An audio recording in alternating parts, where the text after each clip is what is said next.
Hey everyone, today we're going to analyze the Tiny Bronco's vertical takeoff ability as featured in the final scene of Final Fantasy VII Rebirth. Given everything we know about the Tiny Bronco, is it possible for it to take off like it does in this scene? Vertical takeoff and landing, or VTOL as it's known, is the ability for an aircraft to take off without needing any runway. Unlike the previous scenario where we relied on the lift of the wings to get off the ground, here we're relying solely on the Bronco's two tilt rotors.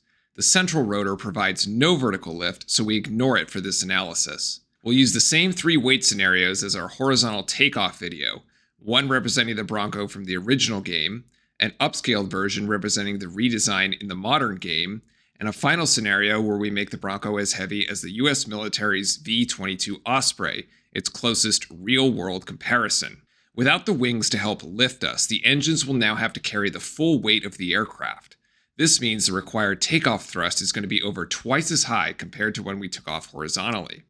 To figure out how fast the rotors need to move air to get us hovering, we're going to turn to an aerodynamic principle known as Actuator Disk Theory, where thrust equals the density of air times the area of the propeller times the velocity of air at the propeller times the difference between the velocity of air exiting downstream and the initial velocity.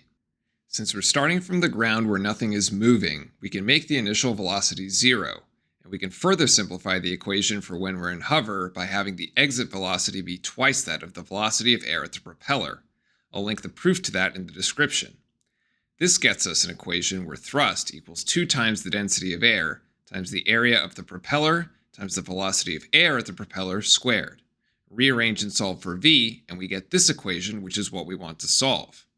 We know the thrust we need, and the density of air is a constant, so that leaves A, the area of the propellers. Going back to the Bronco's 3D model, we can get the rotor blade dimensions, with each blade being 13.747 meters in diameter, giving us a disk area of 148.5 square meters. We'll double that given we have 2 propellers for a total of 297 square meters. Plugging everything in gets us a range of velocities for our 3 scenarios from around 7.2 meters per second, or about 16 miles per hour, all the way up to 15.57 meters per second, or around 35 miles per hour. Basically, we need to spin the propellers fast enough so that the air we're moving reaches those speeds in order for us to get off the ground in each of these scenarios. For our Rebirth case, the required speed of air is 20 miles an hour, or 9 meters per second. Knowing that we need 59,000 newtons of thrust to counteract gravity, we can calculate that we need 530,000 watts of power from our engines to make this takeoff possible. Once again referencing the source material for our engines, each is rated at 3,800 horsepower for takeoff, generating 2.83 megawatts of power. Together, that's 5.66 megawatts, and if we scale that back a bit for efficiency, we'll settle on 4.5 megawatts being available, which is more than enough for this takeoff. In fact, we even have enough power to get in the air if the Tiny Bronco ended up being as heavy as the Osprey. So, the Tiny Bronco is absolutely capable of doing this, and then some, which means that this scenario is also 100% confirmed. Join us next time as we apply these same principles to the main event, the high wind. Thanks for watching.